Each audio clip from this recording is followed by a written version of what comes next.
Good morning, Dick Morris. Good morning, everybody. Welcome to the Dick Morris and Doug DePiro Show, sponsored by the Patriot Gold Group. Let me just give you the call-in number because I always forget. The call-in number for our listeners, 1-800-848-9222. 1-800-848-9222. Okay, Dick, you're on.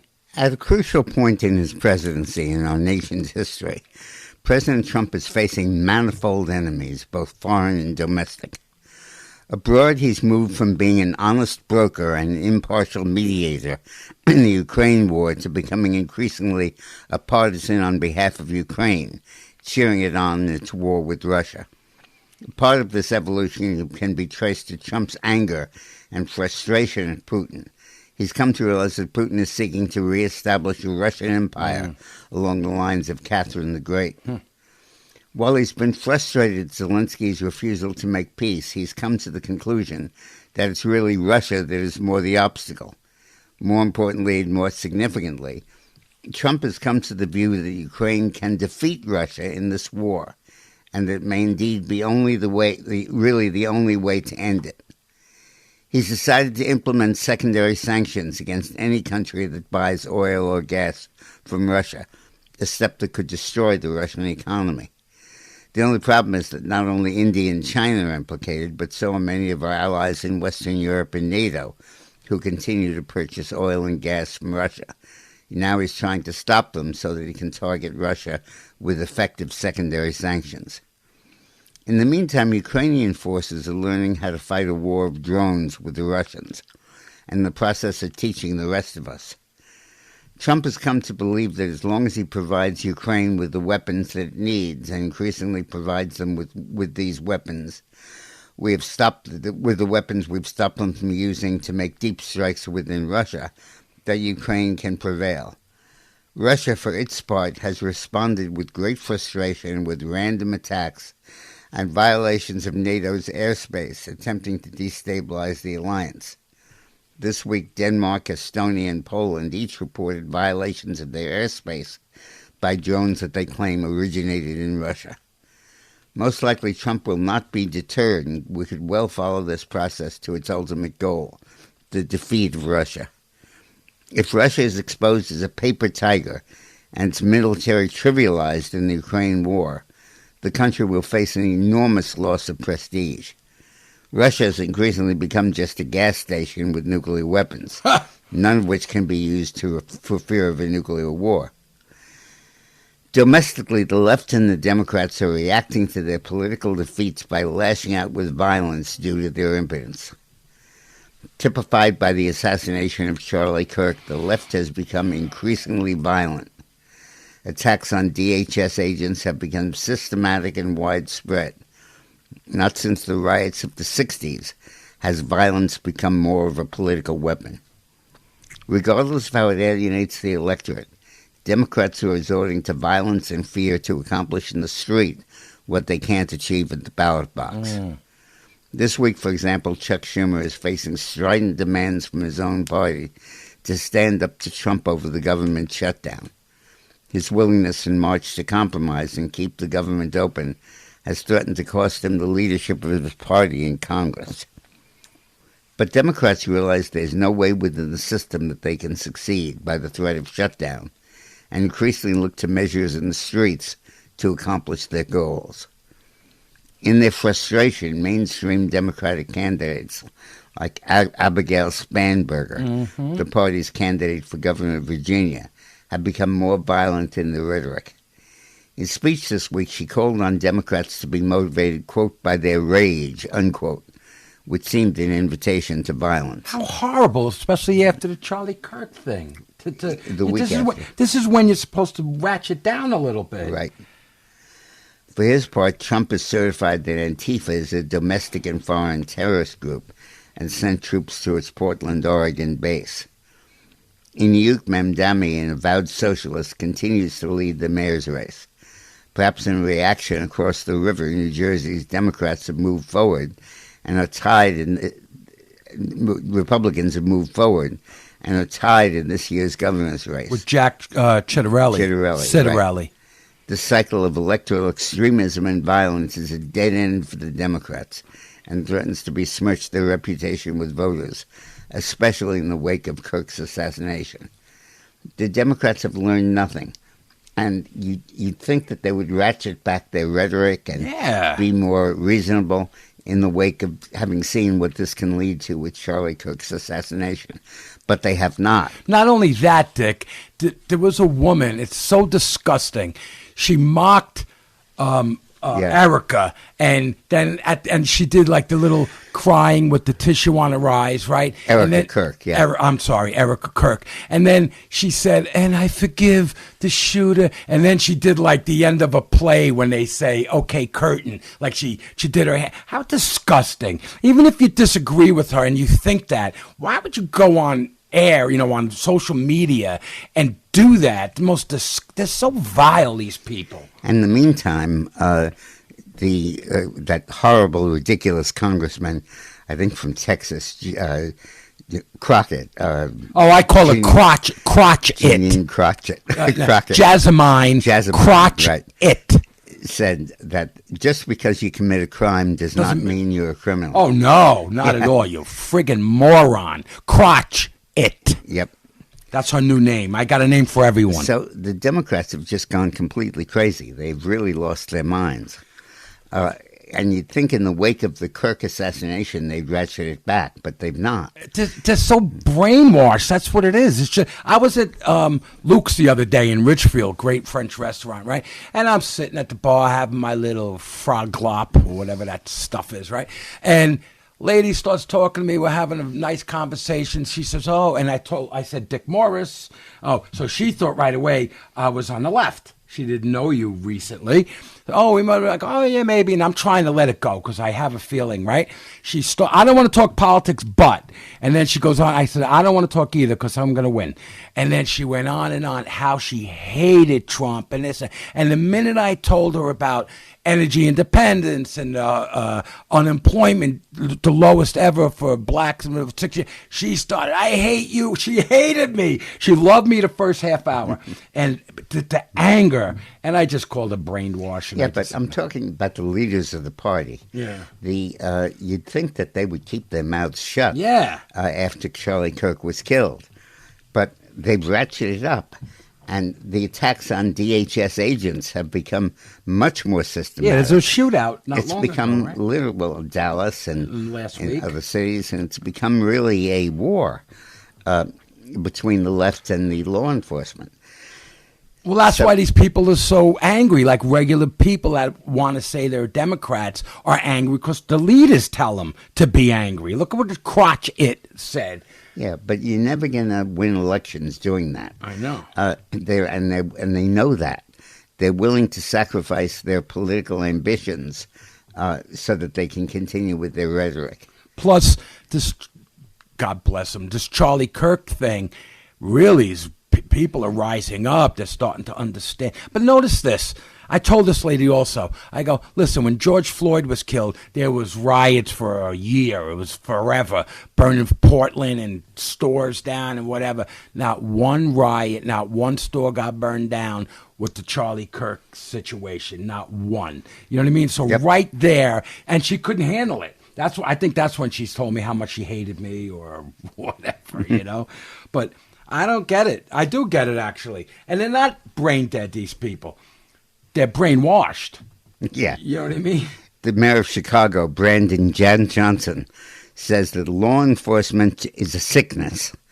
Jails and incarceration and law enforcement is a sickness that has not led to safe communities, he said, implying that the seemingly failed progressive approach is the solution to Chicago's violent crime epidemic. Jails, incarceration, and law enforcement is a sickness that has not led to safe communities, he said. Chicago Mayor Brandon Johnson fires back at reporter who asked about his public safety plan, insisting his administration is driving violence down while blasting the president. A study published in 23 frames a very telling fact about the city of Chicago insofar as the city's pockets of concentrated violence are statistically more dangerous than a wartime Afghanistan and Iraq. Meaning everyday citizens in Chicago in a zip code 60624 are expected to dodge more bullets than American soldiers stationed abroad, where in Iraq and Afghanistan. Yet, according to the mayor, Johnson, locking up said individuals the officers tasked with doing the aforementioned is somehow a sickness. This guy's sick in his brain. And Crockett said, those who commit crimes aren't criminals. I would imagine that she worked with a lot of people that were in the wrong place, like wrong time, didn't have a voice. They're being falsely accused. I do want people to know that just because someone has committed a crime, it doesn't make them a criminal. Dallas Congresswoman Jasmine Crockett said. Oh, my God. And I do think that I'm in a unique situation because I was having the conversations with people that were going and committing crimes. And so I understand that what was pushing them there. And so I do want people to know that just because someone has committed a crime, it doesn't make them a criminal. No. This is completely different. Being a criminal is more about your mindset. Committing a crime can come for a lot of reasons. You said her name wrong. It's Crotch It. It could have been like a crime of survival. If you're trying to like you stole like diapers because you have no money and like you get kicked off of stamps and your kids get like freaking raging diaper rash. What are you going to do? Just sit there and watch your kids like ass fall off? Well, you should have let me do that because I underline like. It's like. He positioned that against a criminal mindset that is like, I'm going to evade taxes. I'm going to be a super duper corrupt. I'm going to inflate this thing and do repeated actions over and over again without attempting to You're heal killing or me. get better. You're killing me with the likes. And do I think that I'm in a unique position because I was having conversations with people that are going and committing crimes? And so I understood what was pushing them. And so I do want people to know that just because someone's committed a crime, it doesn't make them a criminal. That's completely different. Right, just because you play baseball all your life, you're a pro, doesn't make you a baseball player. Yep. Yep. Crotch it. What segment was that? Which one was that? Now that you've totally... 13, I think. We jumped around. 13. Like 13. Like where are we going now? Yeah.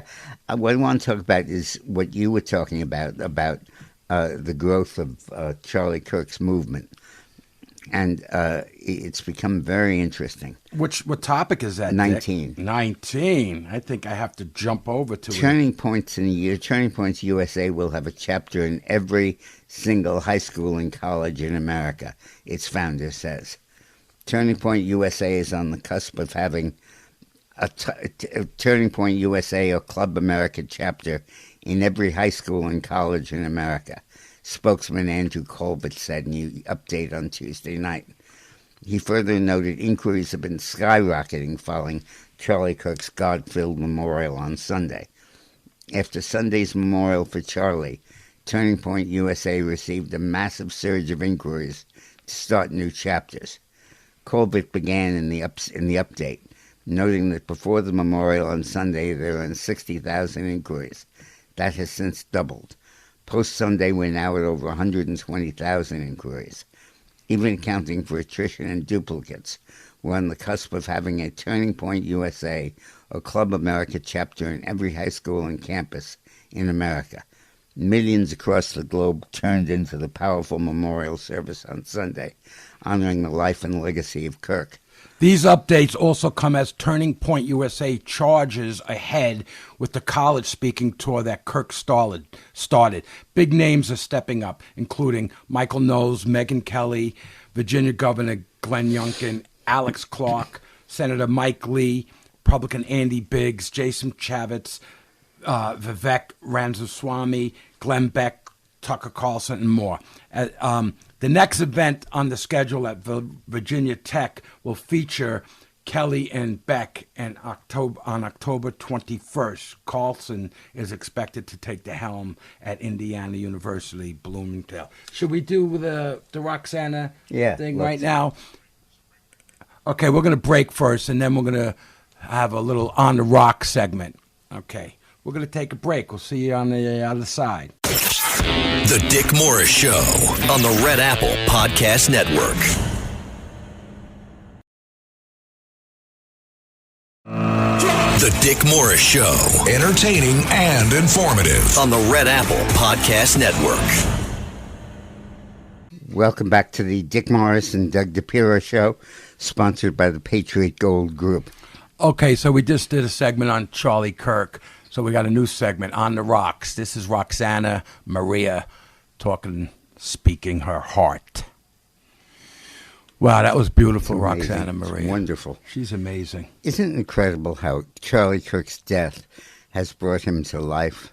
Yes. And has spread his word throughout the world? It's unbelievable. It's the same thing that happened after Christ's death. Yes. And that founded Christianity.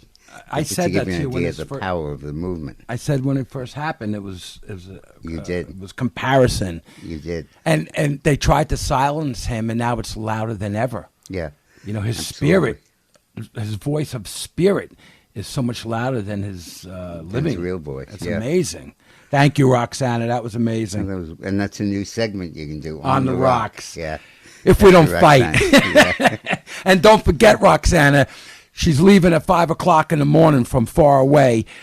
Fill the car now, today. All right? Don't make me yell at you. Don't fill at 5 o'clock in the morning in the dark gas station.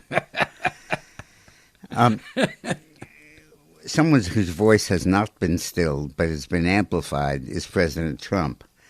And he spoke at the United Nations on Monday, and it was one of the most important speeches of his presidency.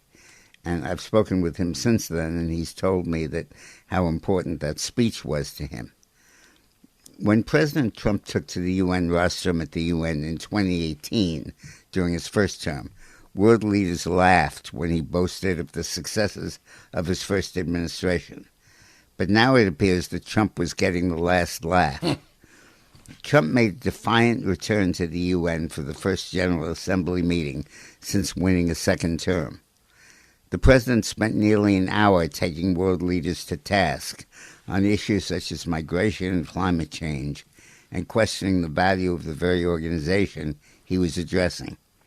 It was a speech that left world leaders murmuring to each other at times about what they've just heard, applauding Trump at certain moments, such as when he called for the release of the hostages in Gaza, and sitting in silence as the president insisted he knew best how they should handle their countries.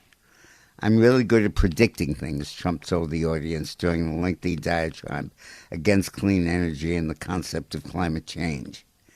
During the campaign, they had a hat, a best-selling hat. Trump was right about everything.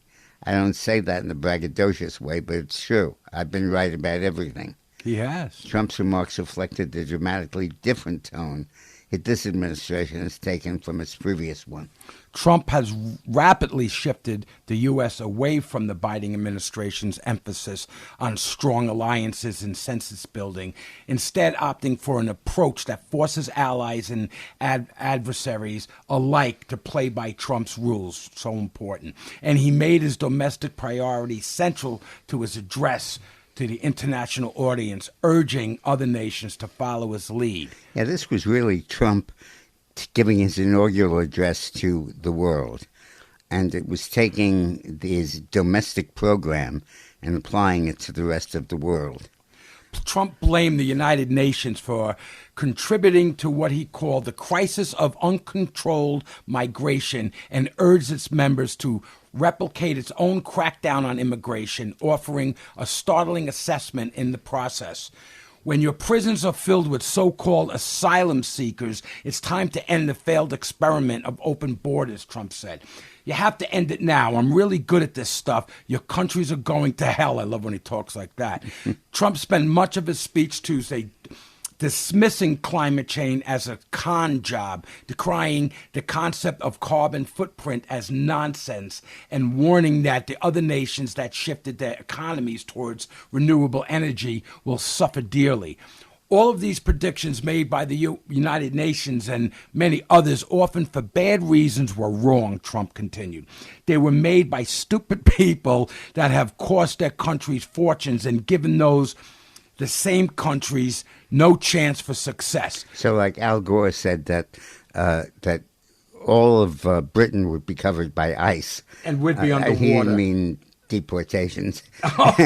Not the ice guys? No. Real ice. But he said that by 2010, there would be a new ice age across the country. But new ice Across age, the but world. then he also said the melting, Florida was going to be underwater. So pick that one. Huge numbers of islands would be underwater. But not if there's an ice age.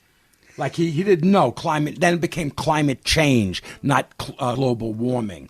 The president, who has repeatedly touted his role in helping to broker peace deals and ceasefire agreements between Armenia and, I don't know how you say that one, Cambodia and Thailand, and India and Pakistan, among others, also struck at the core of the UN's mission in his remarks.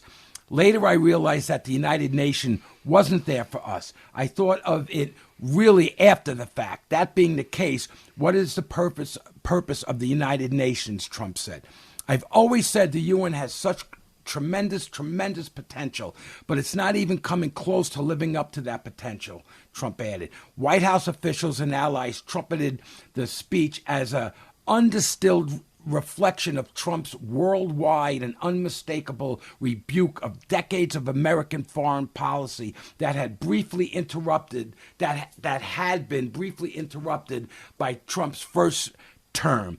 President Trump in his UN speech just delivered the most direct and unambiguous reputations of left-wing Repudiations of left-wing globalism that have ripped off the United States for years, White House Communications Director Stephen Chung said.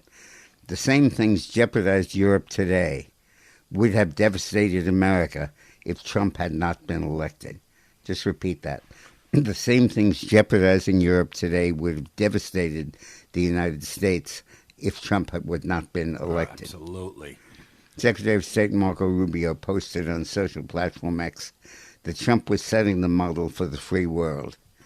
The speech was the first of 4 speeches Trump is set to give at the UN during his second term.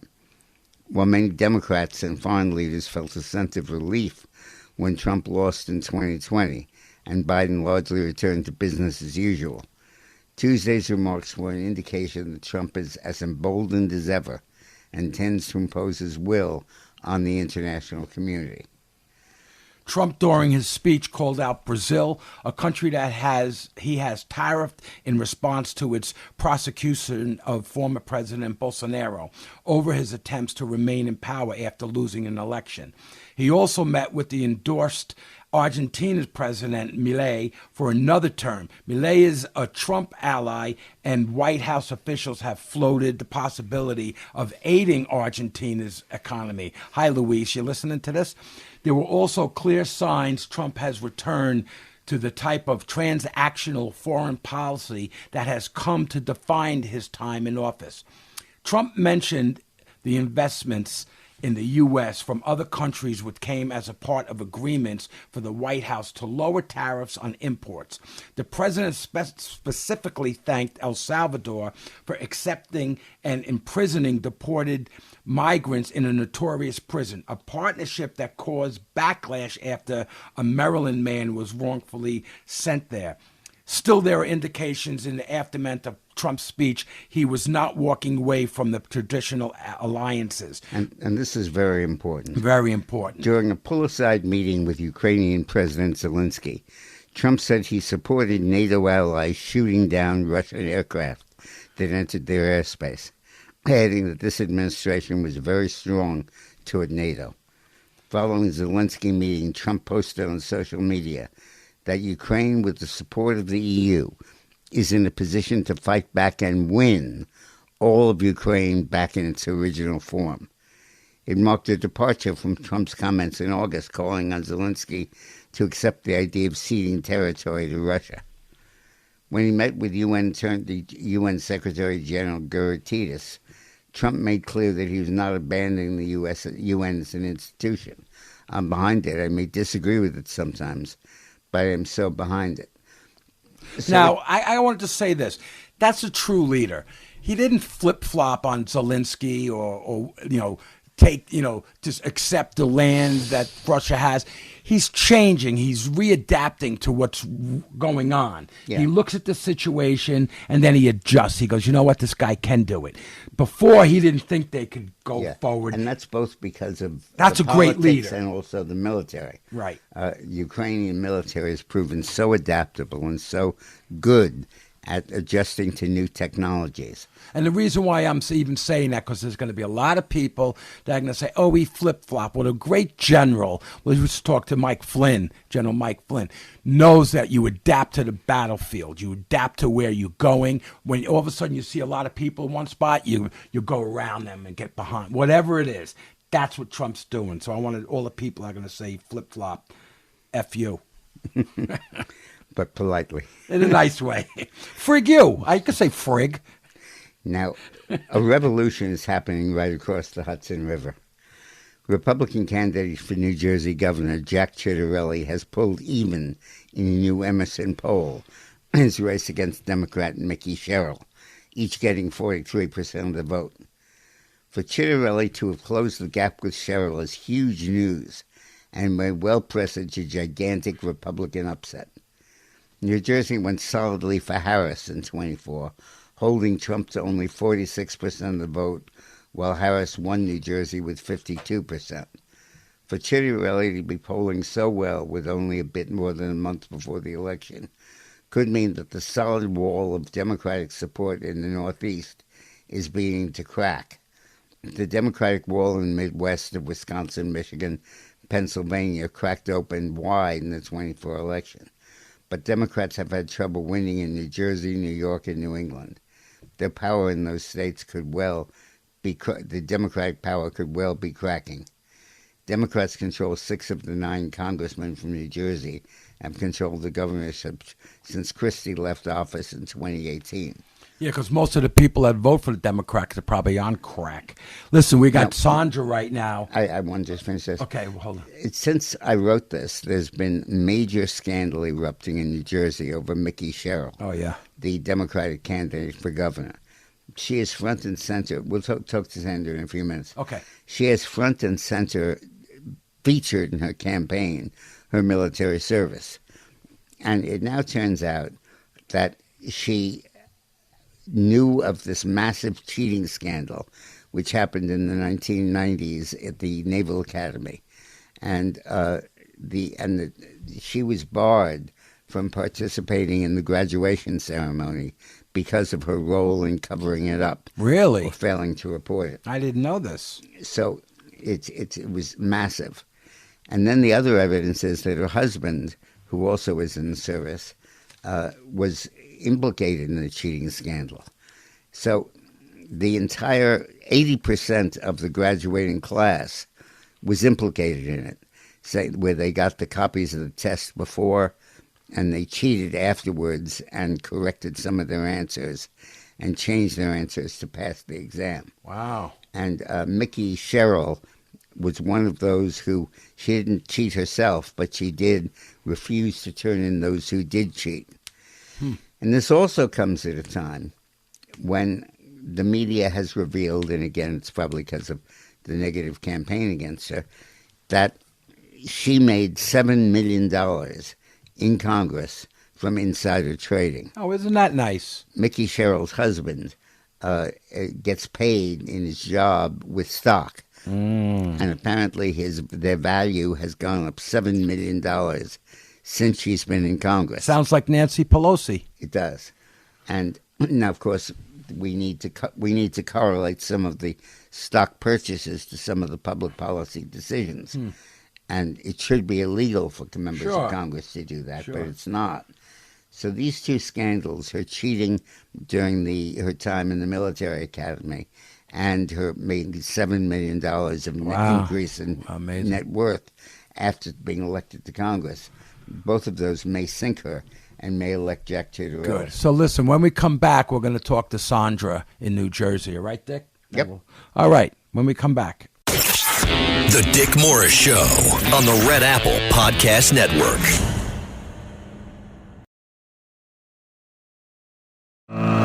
The Dick Morris Show. Entertaining and informative. On the Red Apple Podcast Network. Welcome back to the Dick Morris and Doug DePiro Show, sponsored by the Patriot Gold Group. Before we get to the next segment, let's talk to Sandra. Hi, Sandra, playing piano. Hello. I want to say that I have a newspaper that I get in the mail. It's called Spotlight News, and it's all about Chettarelli and Cheryl.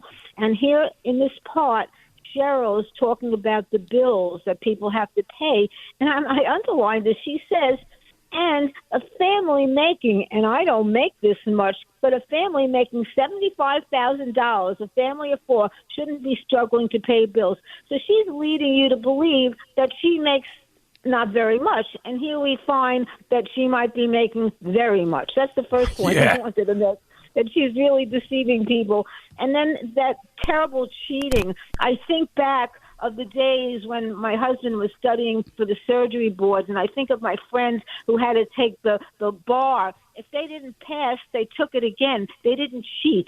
And, in this academy that she belonged to, they have such a high honor code. You have to be honest. You have to have integrity. That's what they want in this military service. And for her to enable her friends when she could have said, take it over. Do it again. Don't cheat. Right. To me, that is telling. Bad leadership. Yeah. By the way, thank you, Sandra. You have alerted me to Chettarelli's candidacy, and you set up a phone call with him. And he really may win. He may turn New Jersey on its ear. We're trying to get him on, but he must be really busy. Thank you, Sandra. Thanks. The U.S. is facing the possibility of a government shutdown this week. The funding expires on September 30th. And the last time we faced this in March, Trump pressured Schumer, and Schumer backed down and said he would not close the government down.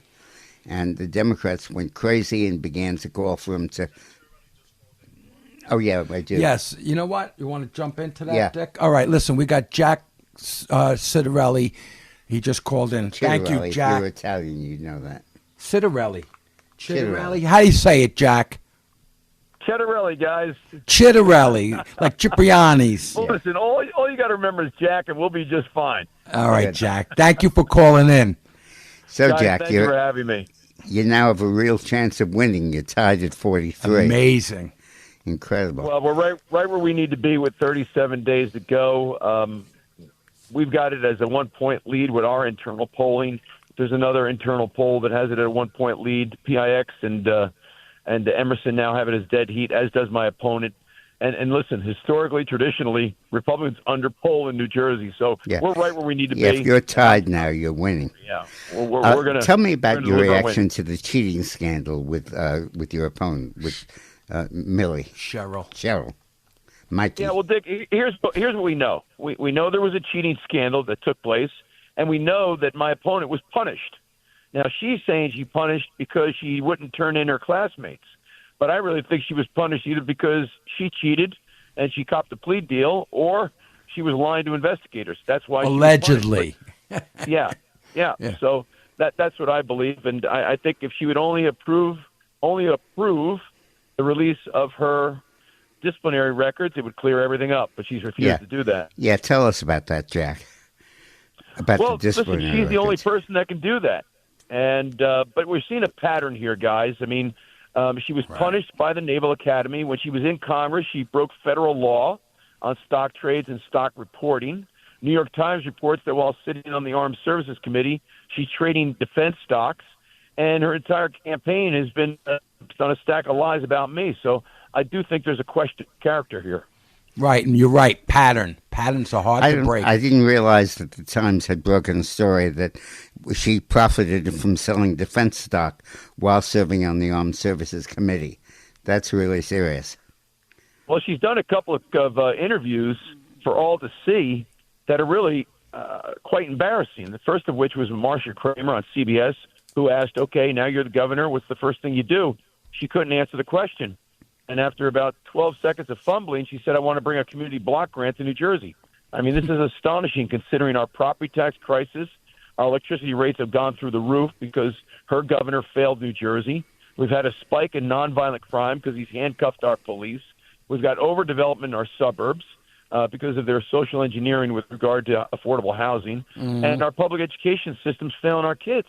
And she couldn't answer that question. The other question she couldn't answer in another interview was, your net worth tripled since you got to Congress. How'd you do amazing. that? Yeah.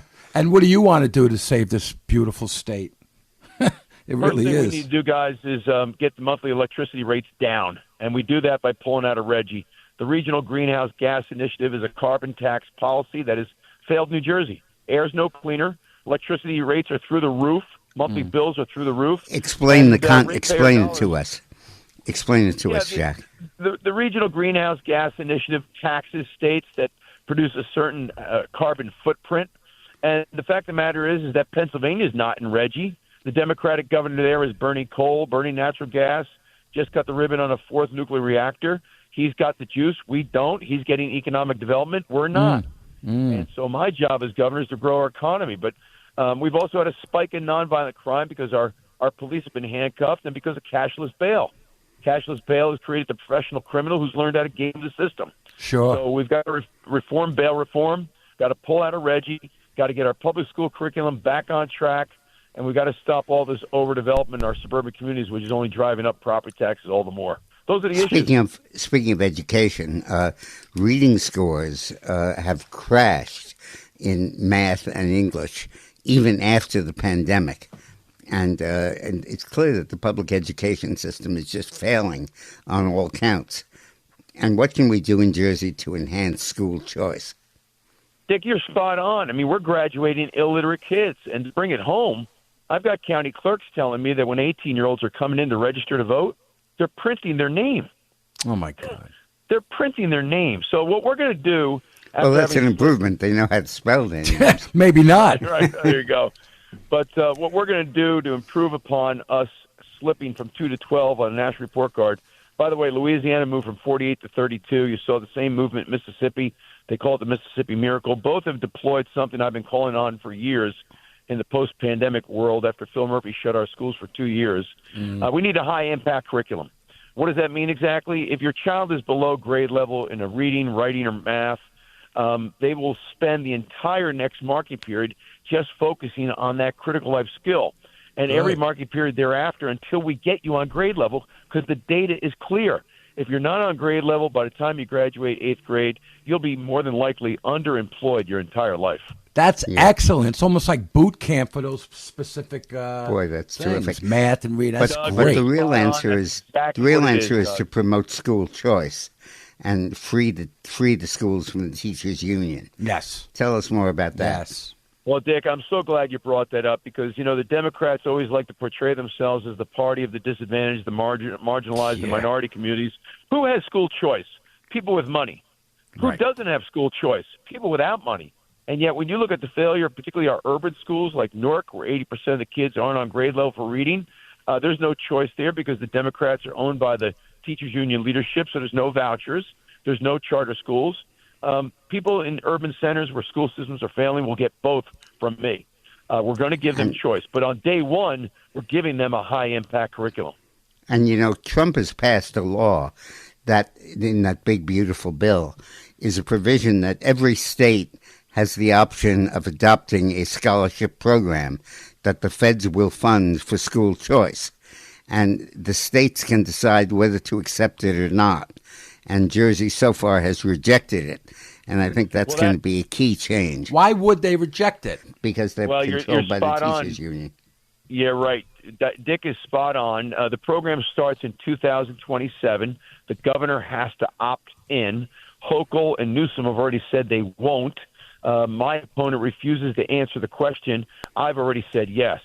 We're not going to let the teachers union dictate what our educational policy is going to be here because they own the governor. I'm not owned.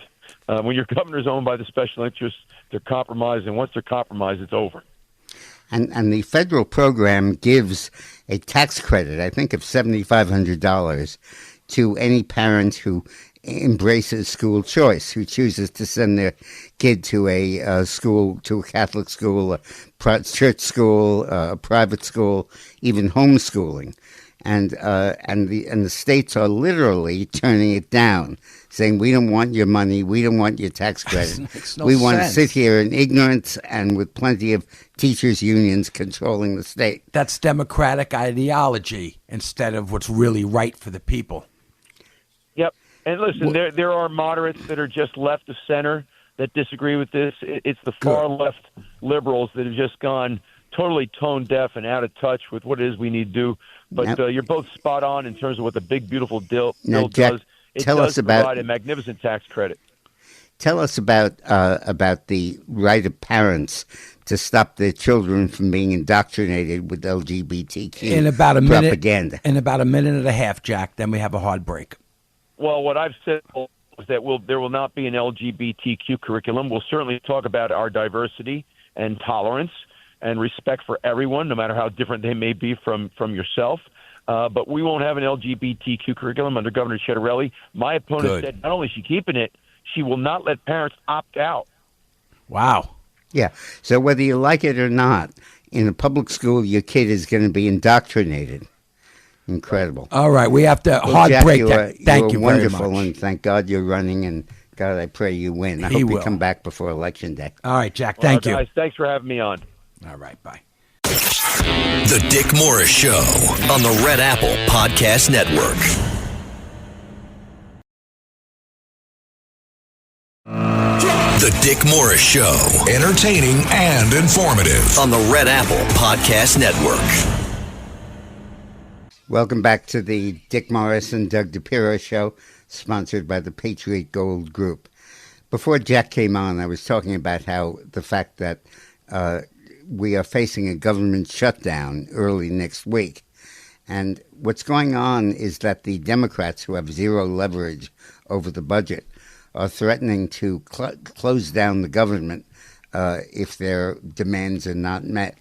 And the chief among these demands is that they fully fund the Obamacare premium subsidies. These subsidies dragged up the cost of health care, made it prohibitive for many, many people to participate in Obamacare. And we warned that that would be the case, and Obama responded by just slapping a subsidy on it, saying, don't worry about how much it costs, the government will pay for it. And now the time has come to pay the bill, and the Democrats don't want that money to be rescinded by the Republicans. And what's interesting here is that Schumer was accommodating the last time there was a threatened shutdown in March and gave in to the Republicans. And they almost voted him out of office because of it. And now he's standing up and criticizing the shutdown, and he's going to be the ringleader on it. But the shutdown is going to be blamed on the Democrats. It's going to really hurt people and really hurt the party. And it's another example of the left taking over the Democratic Party. Now, the Supreme Court is going to rule on the legality of the deep state. It's a crucial decision that's coming. They agreed Monday to formally consider overruling the 90-year-old precedent that creates the deep state. It enables Congress to provide certain agencies with a degree of independence from the White House, a major test of Trump's expansion of presidential power. The justices are also set to review Trump's contention that he can fire the heads of independent agencies at will, an argument that casts their for-cause removal power protection under doubt. In other words, these are people who Trump appointed, the president appoints, but for terms, 14 years in the case of members of the Federal Reserve Board. And he can't fire them in the interim except for cause, if they're taking bribes or convicted of a crime. And the left has been saying, keep those protections in place. But Trump has said this is how the deep state will get started. Right. They're not regulated by the president. They're not regulated by the courts. They're not regulated by Congress. And they can do whatever the hell they like during their appointed term of office. Until it decides, the court temporarily green-lighted Trump's firing of Federal Trade Commission member Rebecca Slaughter there were dissents in the court from the 3 liberal judges. The majority did not explain its reasoning, but Kagan, the liberal judge, wrote a brief dissent criticizing her colleagues. Our emergency docket should never be used as it has been this year to permit what our precedent bars. Still more, it should not be used to transfer government authority from Congress to the president. But this is an authority that the president doesn't have.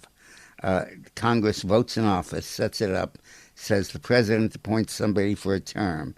They appoint somebody to a crucial federal agency regulating a big part of the economy, but it's for a term of office, 4 years, 8 years, 14 years in the case of the Federal Reserve Board, and he can't touch him in the middle of the term. In taking up the case, the justices agreed to review the Supreme Court 1935 decision, Humphreys Executor versus United States, that upheld the FTC's removal provisions as constitutional, ever since it served as the cornerstone of legal justification for the deep state for independent agencies. The High Court's conservative majority has taken steps to limit the reach of the Humphrey Executor's case in recent years, but this is the first time it's ever been actually charged with being overturned. This is as significant as Roe v. Wade being overturned. If you want to get rid of the deep state, you have got to get rid of these term appointments and give the president the authority to run the country. You're fired. You know what he said when in his show? You're fired. How does it go? Lux, you're fired. Yeah, you're fired. All right. You're fired. You're fired. You're fired. Not good. That's the man. Hey, did you see, by the way, oh, God bless Charlie Kirk, did you see Donald Jr. did an imitation of Trump? It was absolutely perfect. It was absolutely perfect. So anyway, now Trump warns pregnant women, don't take Tylenol. When we get back. What? Let's do a break, and when we get back, Okay, we'll do that after the break. We're ready for the break? Breaking news, WABC. This is John Katsimatidis. This is breaking news. The mayor has just announced to his staff that he is not going to seek re-election, and that is it was coming, a lot of rumors around, but he actually told his staff, and I understand he's making an official announcement right now at 1 o'clock. I must say that the mayor has did he make mistakes? Yes, he made a few mistakes. But he was a decent mayor. He did the right thing for our city. He picked the right first deputy mayor. Randy Mastro was doing a phenomenal job for our city. I think he's going to stay on to December 31, and that's what I believe. And also, Jessica Tisch did a great job as police commissioner. And, it's up to New Yorkers to find out what to happen. When I spoke to President Trump in the last few weeks and last week, too, that President Trump thought that a race between Andrew Cuomo and Zohran Mamdani was the best chance that existed for Andrew Cuomo to beat Zohran. And we don't want, I love New York City. I've been in New York all my life. And we don't want socialism to take over the city. And we're not ready for socialism to take over the city. I mean, what I'm concerned about Mamdani is he doesn't know how to run a city. The facts are that he's only had a staff of 5 people. And you can't put a guy that had a staff of 5 people his entire life and put him in charge of the expression I used to use, General Motors with 300,000 employees, because New York City has been 300,000 employees. I love New York, and we want New York to stay the capitalist capital of the world. James Flippin, are you on with me? I'm here, John. Can you hear me? Yes. Were you shocked when you heard it this morning? I don't know if shocked would really be the right word for me, in the sense that we've had these rumors out there over the last few weeks that Adams have been thinking about it.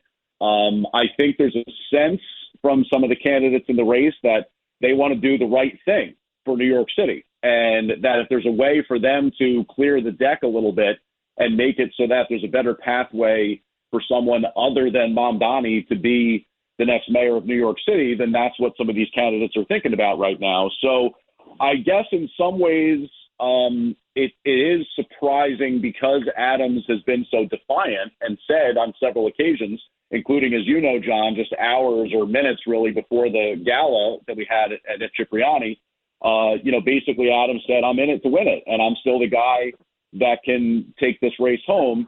And he also said that he's the guy who can stop Mamdani, because he doesn't necessarily have a high level of confidence in the other people. So I don't know. James, what happened is the board, the citizens board that is supposed to give him some additional money, never gave him the additional money to run. Yeah. So he's been at a disadvantage. He's had a lot of hands tied behind his back. And with the lack of money and the lack of being able to raise money because of all the rumors happening, he felt that the best tactic right now was to give it up for this at the time being. I don't think he's finished in politics. I don't know what he wants to do. I have not talked to him today. But what President Trump has said, that he felt that Andrew Cuomo was the best to go one-on-one with Mamdani, and that the New Yorkers will turn to him, because New York is still a Democratic town. Curtis is a member of our family, and we always love him. But New York has always, been a Democratic town, and it's very hard for anybody but a Democrat to win. And if it's Andrew Cuomo against Mamdani, then I think he might have a shot. What do you think, James? Yeah, well, look, John Catsimatidis, that voice you just heard. I'm James Flippin, the news director here at 77 WABC. What we're talking about is the breaking news that Mayor Adams has announced he's suspending or ending his campaign for re-election. And to what John is talking about there, polling has shown that if Adams were to drop out, which he now has, the numbers are different, right? There's a different pathway maybe for a Cuomo to break free of the pack, and the impact on the numbers for Curtis Sliwa has been apparent in some of that polling as well. So, yeah, I think that you're right in the sense that there's been a lot of analysis about what's going to happen with this race, but Adams always kind of had one hand behind his back because of the fact that when his campaign got started later, he also couldn't get the matching funds. There was that whole cloud under the Biden DOJ in terms of the charges that were brought, and then they were dropped. So I think that it was kind of just a failure to launch to an extent for the Adams campaign, where his campaign the last time around in 2021 really kind of separated itself from the pack pretty early on. And then the reason the President Trump helped him, he felt Mayor Adams's pain, because the same people that went after President Trump went after Andrew Cuomo, and the same people went after Eric Adams. So I think that there was I think we had to get down to the bottom of it. Who at the White House was pressing those buttons? Right. Yeah, and that's a good point. I think that that's one of those things where some of that is maybe coming to light now as we're seeing the charges being brought against James Comey, and there's discussions about, how much of this system really needs to be looked at with a critical eye from a law enforcement perspective, and the bias that exists and all that kind of stuff. So that's maybe a discussion for a different day. But obviously the breaking news that Mayor Eric Adams has announced he is ending his campaign for re-election. John, you said that the plan is really for him to stay in office here. He hasn't said that he's leaving. He's going to be mayor. He will stay on to mayor till December 31. Yep. So that'll be, Adams with his single term, and much like a Mayor Dinkins was single term. He's talked about that he doesn't think he got the right coverage in the media and that there was some aspects of that wasn't necessarily fair. I think that there was a lot of challenges that maybe just kind of came upon for him because that's the way Democrats have been dealing with stuff right now. The sanctuary city and the migrants all coming in. I mean, that was not something that Adams came up with, but it was a Democratic position that he was in line with.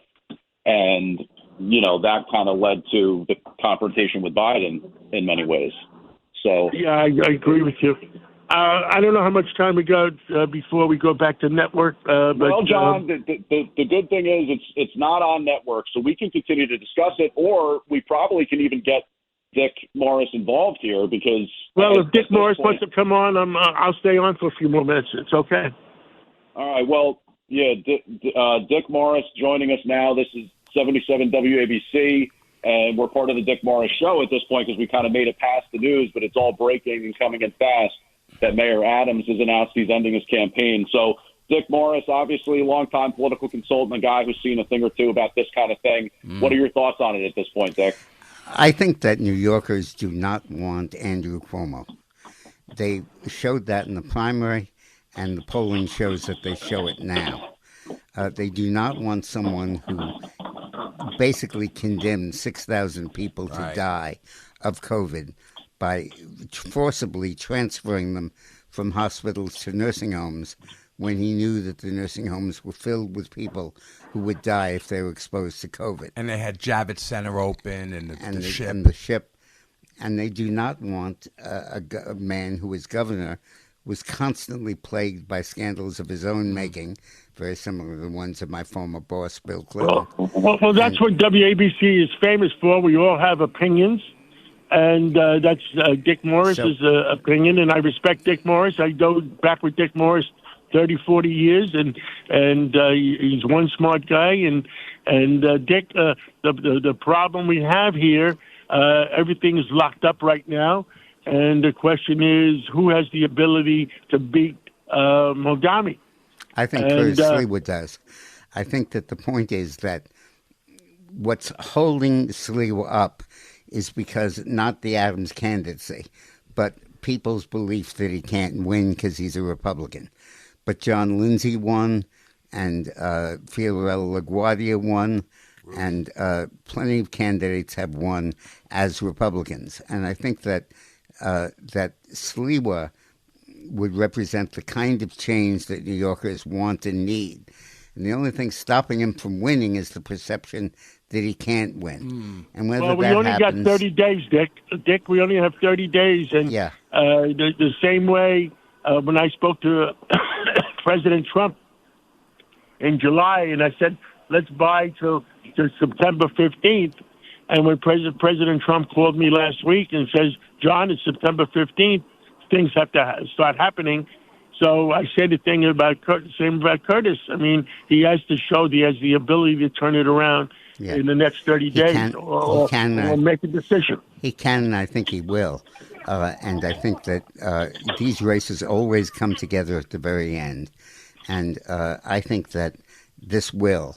I think that that's certainly going to be Curtis's decision, what he wants to do, and I respect any decision he makes. So let's. But the worst reason for defeating a candidate is that he can't win, because he can win. He's at 19% of the vote. Adams was at 9%, and I think that Sliwa can be effective and can win. And I think that before we pull the plug on him, let's give him a chance. Let's give him a chance to win and beat Mamdani. Don't forget, Dick, I do a lot of business in New York. We own a lot of real estate in New York. The real estate interests in New York own a lot of real estate. So I think the real estate interests are going to go who they think has the ability to possibly beat Mamdani. And that's that's what elections are for. And the election is November 4th. And what's today's date? Today is the 27th. So we got about 34, 35, 36 days.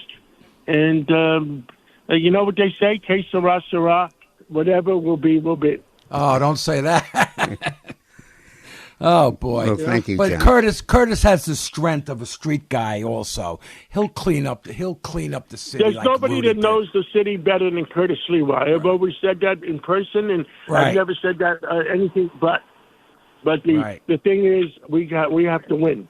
Right. Yeah. I think he'll clean up the city like Rudy did, really strong, and tell people this is what we have to do. We do have to win, but what we've got to do is to run a candidate that does not lose votes from his own negatives, Right. like Cuomo does. Right. Sliwa has no negatives, except for the fact that he's a Republican, and he can overcome that in 5 minutes. And I but think that the other problem is that I think President Trump is on. He thought that Cuomo has the best chance against him. Really? yeah, well, I don't like I've that. disagreed that- with he- Trump he has before, and said I that told publicly. Trump he's wrong. He has said that publicly. Yeah, I've told him over the phone that he should not give up on Sliwa, and let's let this evolve for another week or two, Right. and then let's see All where right, we let stand. the pebbles fall as they may, and we're certainly not against Curtis Lewa because he's a member of our family, and if that's what Curtis wants to do, that's what Curtis wants to do.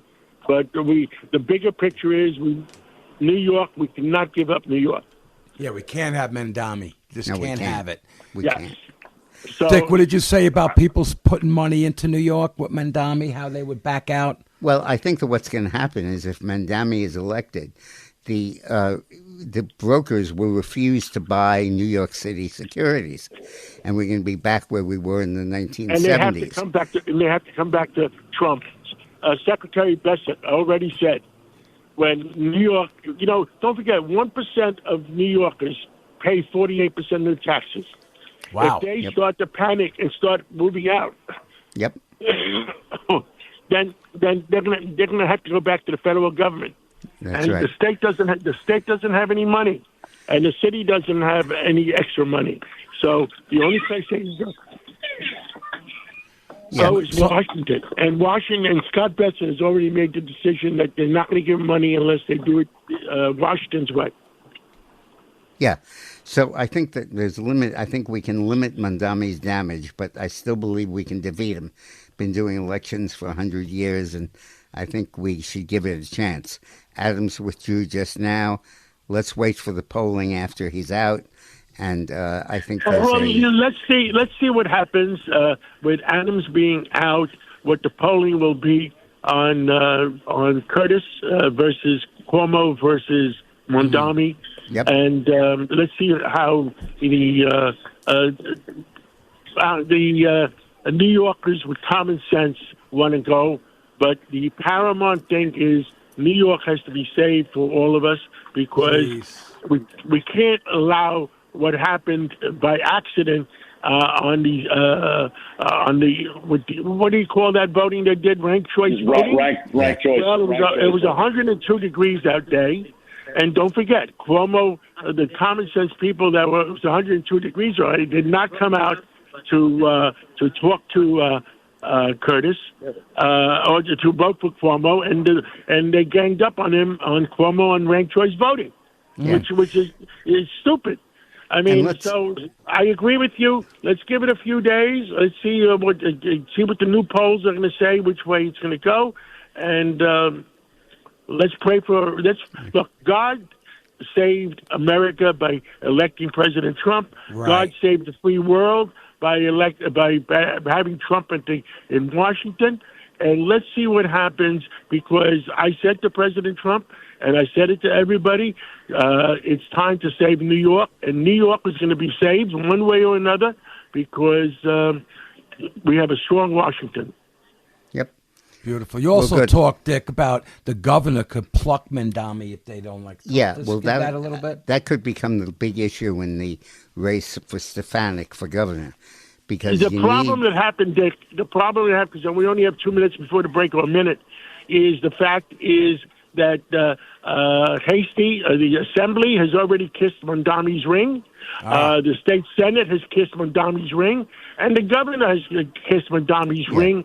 So that's right why we have to beat the governor. If Mondami wins, he controls the city and the state, and that cannot be allowed. And President Trump is not going to allow that. You're absolutely The right. one thing he won't control is the financial markets. but we'll get to that. Well, that means New York goes broke faster. Yeah, it does, and it forces the kind of action that we were forced to take in 1975.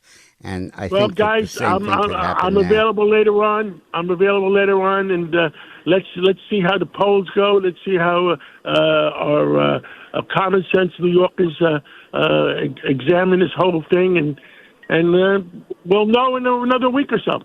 Beautiful. Thank you, John. We got to go to Thank break. you, John. Thank you All right. very much. Take care. Have a good show, Dick. Bye-bye.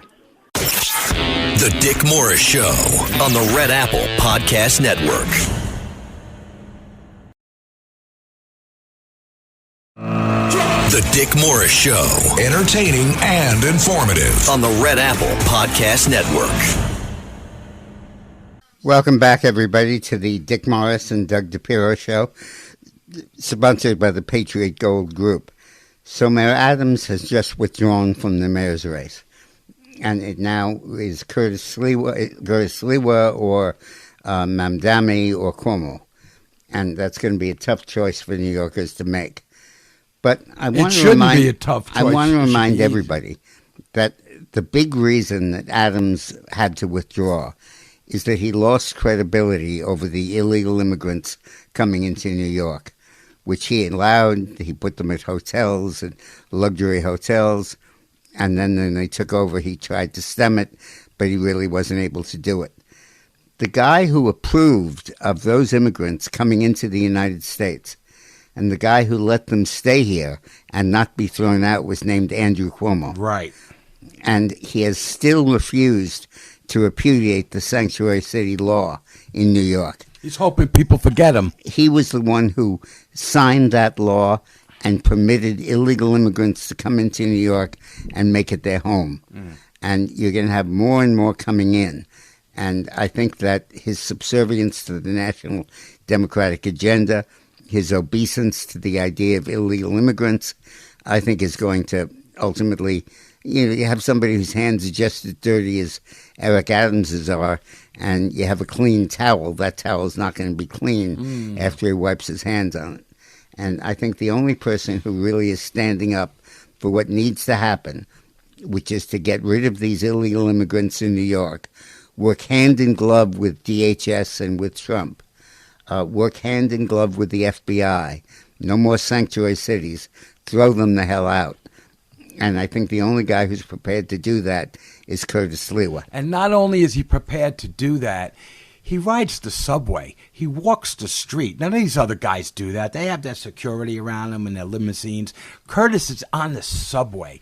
So he sees what's going on. If anyone knows New York, it's Curtis. You know what I mean? He knows New York like I know New York. I ride the subway. This guy is all the time, always in the street, on the street. So he's the guy that sees what's going on. You know, all these other guys talk about it. So you look at Curtis, you know that what he sees, he wants to fix, you know? That's where I'm going with Curtis. He's the street guy. And he'll learn. Don't worry about it. He's smart enough to take care of the administration. He'll pick the right people. He'll put them in place. So that's where I'm going, Dick. What about you? Let's go to 4.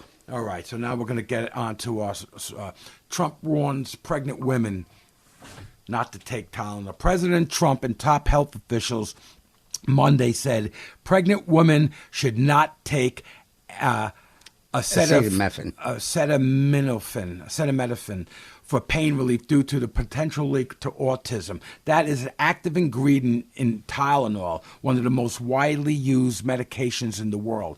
Taking Tylenol is not good, Trump said during a White House announcement.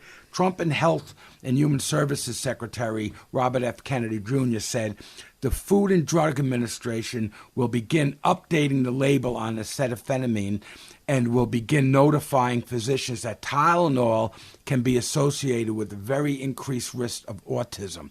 All pregnant women should talk to their doctors for more information about limiting the use of this medication while pregnant.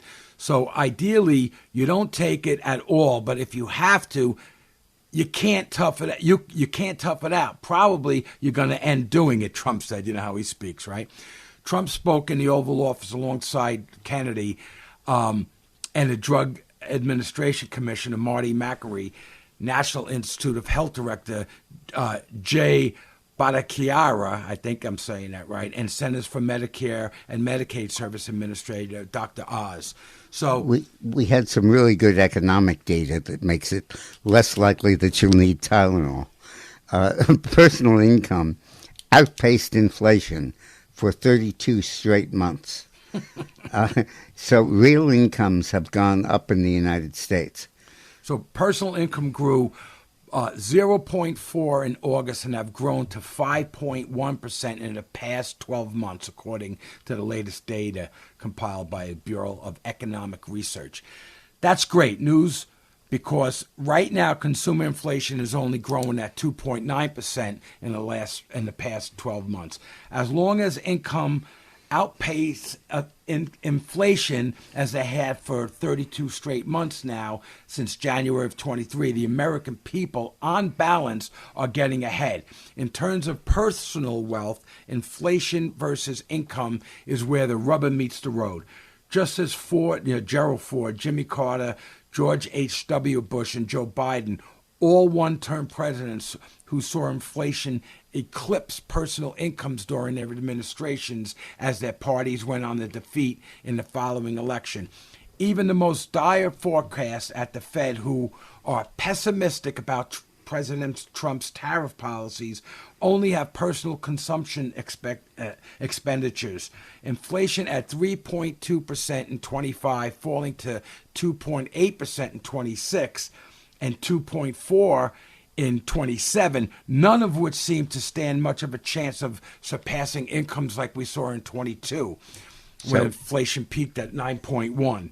So Trump's economic agenda is succeeding fabulously, and the growth of real personal income should come as a relief to most people after watching their personal income drop every year during the Biden administration. Yeah. President Trump announced Thursday that the U.S. will impose a 100% tariff on any branded or patented pharmaceutical product entering the country from October 1st.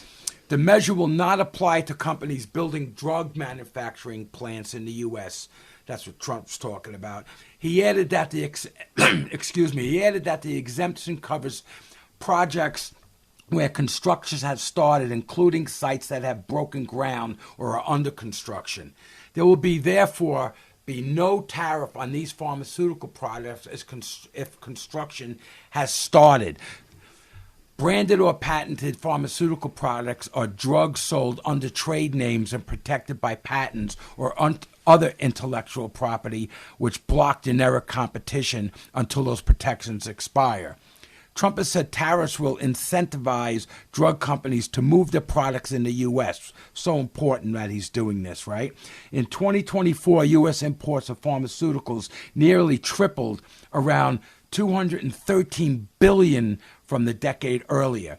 The Trump administration in April initiated a so-called Section 232 investigation into pharmaceutical products, which allows the Secretary of Commerce to examine the impact of imports on national security. The president similarly used that power to impose tariffs on other goods such as cars and aluminum. The tariff deal, a long-awaited blow to pharmaceutical companies, many which have pushed back and warned that the levies could drive up costs, deter investments in the U.S., and disrupt drug supply chain, ultimately putting patients at risk. We'll go to item 11. See, the importance of Trump's statement on pharmaceuticals can't be overstated. What he's doing really is forcing the drug companies to make their drugs in the United States, a dramatic and enormous reversal. Now, while that's going on, a CNN poll has found Republicans leading Democrats on all of the key issues: economy, immigration, and crime. CNN rolled out a fresh survey that wipes the smile off Democrats' faces and undercuts the whole Republicans are doomed script. Yeah. The data shows that Americans trust the Republicans more on the issues that actually move elections: the economy, crime, and immigration.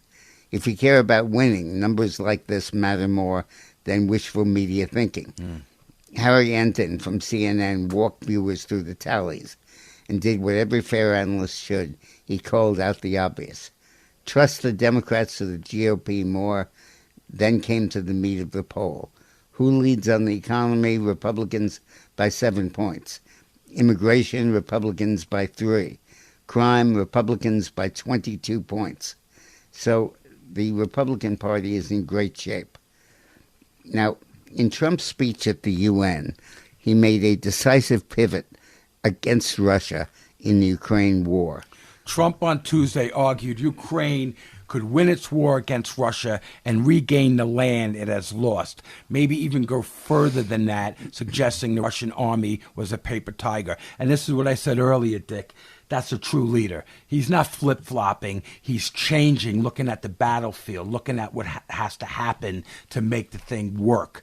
After getting to know and fully understand the Ukraine-Russian military and economic situation, and after seeing the economic trouble it's causing Russia, I think Ukraine, with the support of the European Union, is in a position to fight and win all of Ukraine back to its original form. This is what Trump posted on this Truth Social. Excuse me. Within time, patience and the financial support of Europe, and in particular NATO, the original borders from where this war started, is much an option, he added. Why not? The president's social media post came on the heels of the meeting on the sidelines of the United Nations with Ukrainian President Zelensky. Now, if you think Trump going after Putin is important, he's going after George Soros, too. Right. A senior DOJ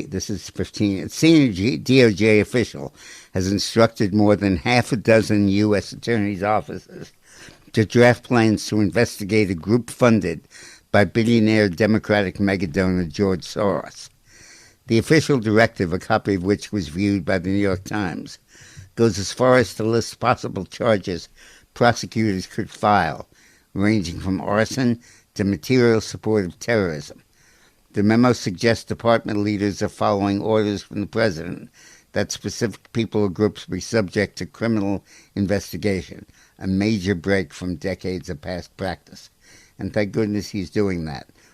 All of this unrest, all of this anti-ICE stuff can be traced to leftist rhetoric, even the assassination of Kirk. And I'm glad that the president is really cracking down on Soros. Wow. The U.S. economy grew last quarter by 3.8%. 4% is kind of a magical number. Everybody wants 4% growth, and we've never achieved it under Biden. Under Trump, we just hit it. Newly revised numbers out this morning from the Commerce Department show that the nation's economy grew faster than previously estimated in the second quarter of the year. The Commerce Department on Thursday revised its estimate of annualized gross domestic product to a growth of 3.5%, half a point increase from a previous report. And 3.8%. As I said earlier, the fact is that personal incomes in the United States are rising dramatically, and inflation is slowing. Now, a big change in cable TV that's going to really affect the Latino community. Google kicks Hispanic TV out of its basic bundle of shows. Google's YouTube TV channel removed Univision from its main programming bundle on September 30th. YouTube TV will force millions of Hispanic viewers to pay an 18% premium, dubbed a Hispanic tax, to maintain access to trusted Spanish-language news, sports, and entertainment. Google's action with YouTube TV are not just a business decision. They are a disservice to millions of viewers who rely on Univision for news, entertainment, and cultural connection, said Daniel Alegre, CEO of Televisa Univision. Televisa Univision. Television, right? We call on Google to do the right thing and restore Univision to its main programming bundle. The threat to drop Univision also comes at a critical time for Hispanics, a major voting segment that will be a decisive and redistricting battles in Texas and California, gubernatorial races in New Jersey and Virginia, and the next year's midterm elections in battleground states like Florida, Georgia, where control of Congress is at stake. Univision is a trusted voice for Hispanic Americans, especially in times of emergency, elections, and other critical news and events. Google's decision to relegate Univision is audience to second-class status will have consequences at the expense of the Hispanic community. This campaign is to raise awareness among Hispanics, elected officials, and general public to ensure this does not happen. Equally concerning is that Google appears to be continuing its pattern of censorship, content moderation, and potential voter suppression. As Hispanics were a decisive voter segment in the 24 elections, it appears that their increased support for President Trump and Republicans is at issue for Google. Univision hosted President Trump's town hall meeting and provided balanced election coverage. It's clear President Trump's unprecedented share of his Hispanic vote and the current Hispanic voter tend towards support for Republican candidates and conservative issues at odds with Google's agenda. There's the problem right there. And Univision is being punished for it. We call on Google to support the open exchange of ideas and free speech that Univision stands for as an organization. So we have to go to a break in a minute, but go on, Dick. Okay, no, let's do that later. Okay, so let's just go to the break, and we'll come back right after this. The UN speech, Trump attacks climate change. The Dick Morris Show on the Red Apple Podcast Network. The Dick Morris Show. Entertaining and informative. On the Red Apple Podcast Network. Welcome to the Dick Morris Show with Doug DePiro. Finally, Donald Trump has said it like nobody else has. Climate change is the biggest con job ever perpetrated on the world, Trump said. All these predictions that islands would disappear, that Miami would be underwater, and made by the UN and many others for bad reasons were wrong. They were made by stupid people that have cost their countries fortunes and given those same countries no chance for success. If you don't get away from this green scam, your country is going to fail.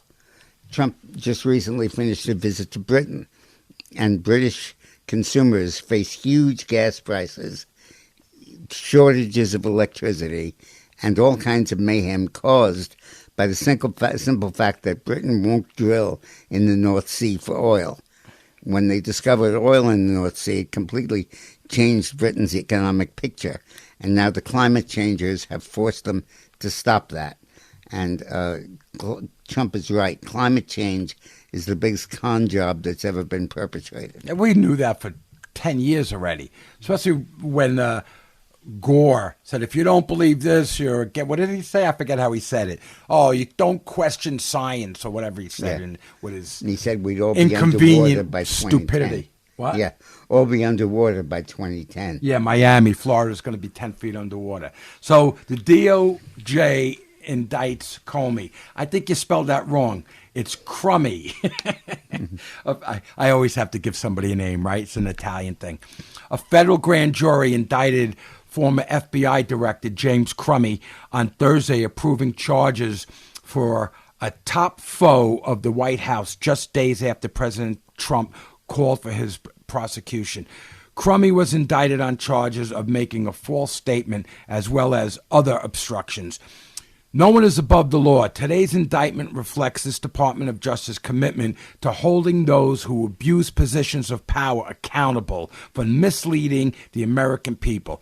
We will follow the facts in this case, Attorney General Pam Bondi wrote on a post on social platform X. Trump took to his social media platform over the weekend to issue a direct call to Bondi for an indictment of Comey alongside other perceived political enemies of the president. The call came after Eric Siebert, the U.S. Attorney for the Eastern District of Virginia, stepped down rather than bring charges against another Trump adversary, New York Attorney General LaShista James, another name I made up, LaShista James, reportedly finding there was not enough evidence in the case to support allegations of mortgage fraud.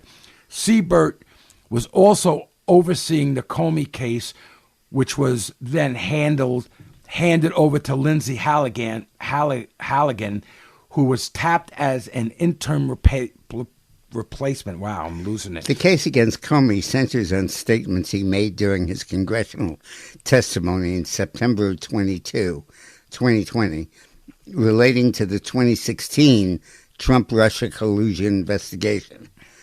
Comey claimed under oath that he did not authorize the leak of information.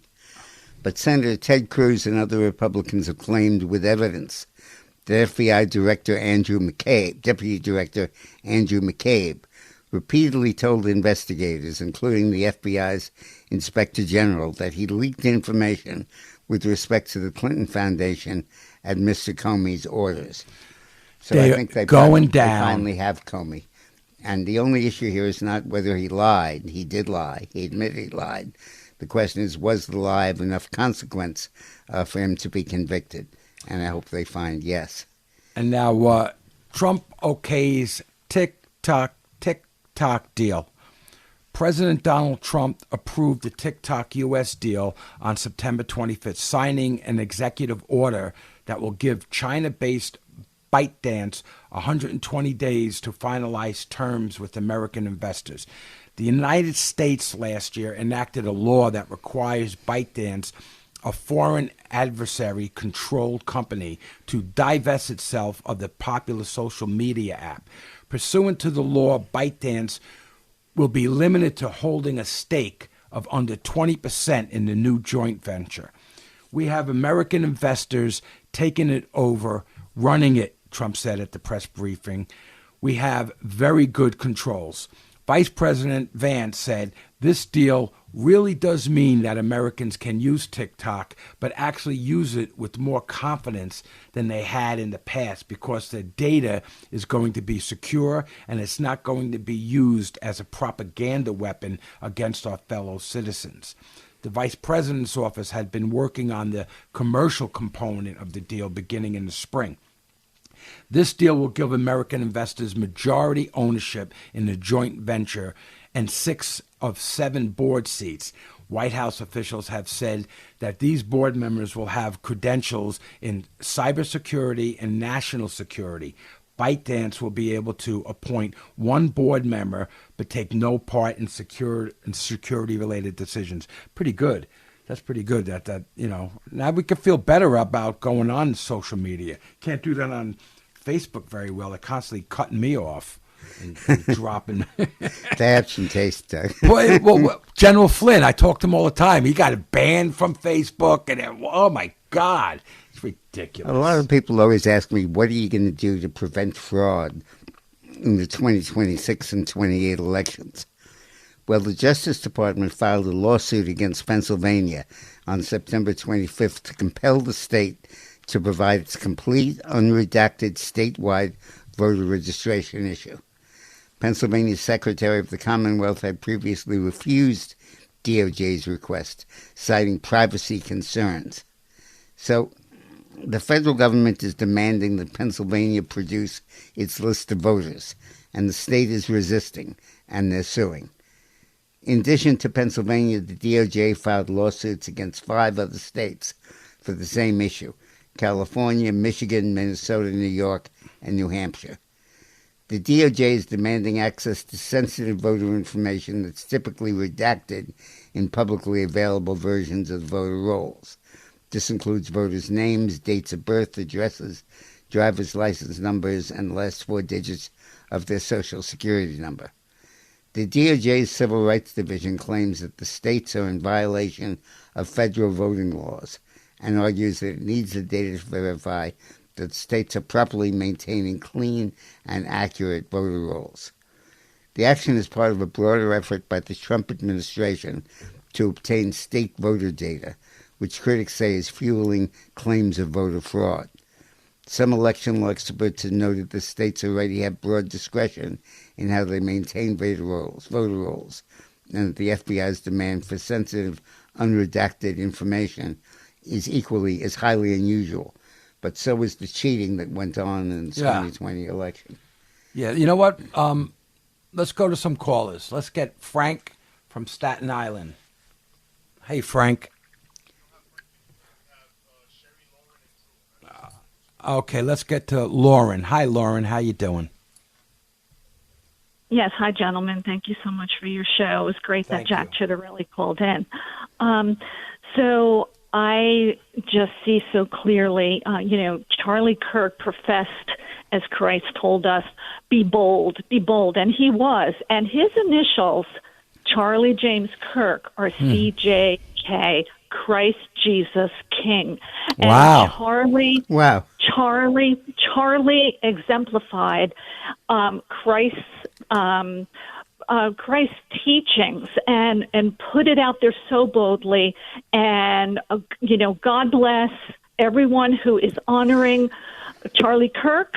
And we need to keep Charlie's memory and his brilliance out there and not let menial quote unquote news overtake it. We need to keep Charlie Kirk's brilliance out there and God and good over evil. And I so appreciate you.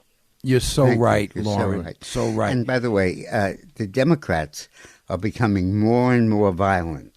In the aftermath of Kirk's murder, they've been targeting DHS agents, raiding their offices and machine gunning the offices. And this is becoming an act of direct domestic insurrection. And thank God we have President Trump to stop this. I said this a while right after it happened. And, Roxana always says it's God's will, God is God. Not always. Sometimes you miss the airplane flight because you missed the flight, not because God didn't want you to get on the plane. So I thought about it. I think when that shooter was getting on the roof, God said, "Oh my God!" He didn't say, "Oh my God," "Oh my me." He probably said, "Look at this guy. Yeah, he's gonna try to shoot Charlie. Maybe he'll miss, maybe he'll hit him. If he misses, that'll be great, and we'll talk about it. But if he hits him, then it's going to be forever. It's going to be the biggest thing." I really believe that he kind of looked at it and gave it, and the guy hit him. I really believe that, and it's kind of odd that I said it. Roxana yells at me. Thank God he didn't think that way with Donald Trump. No, he said with Donald Trump, God went in there and said, "No, I'm not letting this guy get hit." He just made sure, blew the wind, moved him over, whatever he did. Charlie, he knew that this was going to happen, that this was going to be around the world, vigils and all the stuff that was happening. But he let the shooter do what he was going to do. I believe that. It's kind of like I always say, when I fix a motorcycle, the motorcycle be dead on the side of the road, and sometimes I fix it, and there's the miracle. I fix it, it gets better. Sometimes you let it sit, you get rid of it, and it's junk. I think God comes down once in a while, throws his miracle, and sometimes he goes, let's just see what the evil people are going to do. So the good people stand up, and that's what he did here. An event that may transform the national dialogue of what happened on January 6th. The FBI has admitted for the first time that there were 274 federal agents infiltrated into the crowd on the January 6th riot. What began as speculation by independent journalists and conservative lawmakers has now been confirmed by the FBI itself. The agency has admitted that hundreds of plainclothes operatives were embedded in the crowd that day, an acknowledgement that directly contradicts earlier sworn testimony by FBI Director Christopher Wray. The FBI has now conceded that no fewer than 274 plainclothes operatives were present in and around the U.S. Capitol during the protests. We'll talk about that more when we get back from the break. The Dick Morris Show on the Red Apple Podcast Network. The Dick Morris Show. Entertaining and informative. On the Red Apple Podcast Network. Welcome back to the Dick Morris and Doug DePiro Show, sponsored by the Patriot Gold Group. The delegate to the Virginia State Convention, Kim Taylor, has faced a politically motivated death threat by Democratic gubernatorial candidate Abigail Spanberger. She called Spanberger the Democratic candidate for governor of Virginia this year, rallied her supporters, telling them, "Let your rage fuel you," unquote, which may have contributed to the death threat. Law enforcement continues its investigation. It's clear that this was a politically motivated attack. The Democrats have completely gone crazy, and this is a great example of that. Now, huge news about the internet. AI is threatening AI is threatening Google's domination. What time is it in Beijing? How old is Taylor Swift? Will it rain tomorrow? Every day people type their questions into search engines, which point them in the direction of websites providing answers. But something is changing in searchland. Powered by artificial intelligence, sites like Google are turning into answer engines, which give users all the information they need without having to click through 2 other pages. Great news for consumers in a hurry. Not so great for the websites that they no longer need to visit. News, information, and reference sites from TripAdvisor to WebMD are seeing alarming drops in search traffic. Fewer viewers means a smaller audience to sell to advertisers, undermining the central business model of the Internet. AI is filleting the best of the web. In doing so, it threatens the web's economic base. I find myself, when I write script for this show or books or articles or columns, increasingly relying on AI. You just started, though, a couple of weeks ago with the AI. Yeah, but I'm increasingly asking them questions like, what's the gross national product of Trinidad and Tobago or something? And you ask them that, and they give you an answer. And the answer, you can check it, is always accurate. Right. And this is really changing the Internet, changing how people use the Internet. And it's a tremendously positive development, in my view. Why don't we go to Bondi, Trump mobilized DOJ? Okay. Trump and Bondi said, "I have witnessed a continued onslaught of violence perpetrated against ICE officers across the country. The Department of Justice will not stand idly by in the face of such lawlessness. At my direction, I am deploying the DOJ agents to ICE facilities and wherever ICE comes under siege to safeguard federal agents, protect federal property, and immediately arrest all individuals engaged in any federal crime. Pursuant to President Trump's recent executive action, I am also instructing the Joint Terrorism Task Force across the country to disrupt and investigate all entities and individuals engaged in acts of domestic terrorism, including the repeated acts of violence and obstruction against federal agents. The Department of Justice will seek the most serious available charges against all participants in these criminal mobs, including conspiracy offenses, assault offenses, civil disorder offenses, and terrorism offenses. While these never-ending attacks are designed to break our will, they will only strengthen our resolve to complete the work begun. To that end, I have directed the FBI, DEA, ATF, and the USMS to accelerate our efforts alongside the Department of Homeland Security to locate, apprehend, detain, prosecute, and remove all illegal aliens present in our country. The rule of law will prevail. Yeah. That's pretty much, pretty big statement.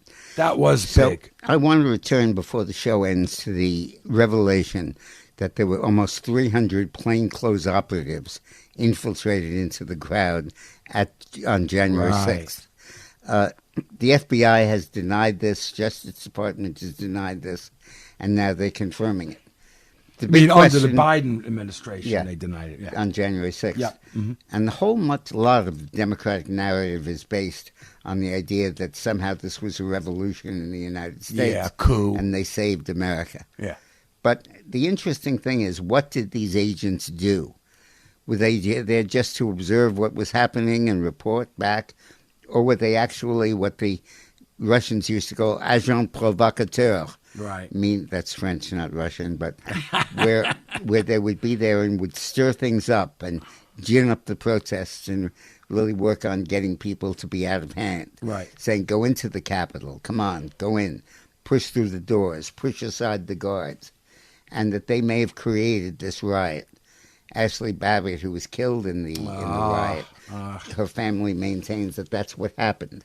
And until now, it's not been confirmed that there were federal agents there. But now these revelations paint a troubling picture of a government apparatus deeply engaged in the very events it later prosecuted as acts of insurrection. The admission that 274 FBI personnel were among the crowds of January 6th raises fundamental questions about what those operatives' role they played. Were they passive observers, or did they actively engage in provocative behavior? They may have escalated the situation. You know, I saw a woman, we have to go very soon. I saw a woman on Facebook, it looked credible, so I didn't do the story on it, that said she was there and she got arrested, and she had some people that she thought were, you know, spy, whatever, and gave her fireworks. Here, light these up, do this. Somebody was giving it, and she thought it was, she didn't know FBI or government people, but she thought it was, and we'll go over that. Next week, we're going to do more into this. Major development, because the narrative that the left has pushed, that January 6th was a revolution, now is increasingly undermined. Well, it's been an honor, Dick Morris. Thank you so much. Thank you. And thank you to Roxana. What a great show, Rox. I like the idea of On the Rock. Yeah, On the Rock segment. Okay, bye-bye. Bye-bye. Okay, bye-bye. No. Goodbye. Bye-bye. No. Bye-bye. Bye-bye. Okay, bye-bye. Bye-bye. Bye. Okay, bye-bye. Bye. Bye-bye. Thanks for listening to The Dick Morris Show. You can hear The Dick Morris Show Sundays at noon.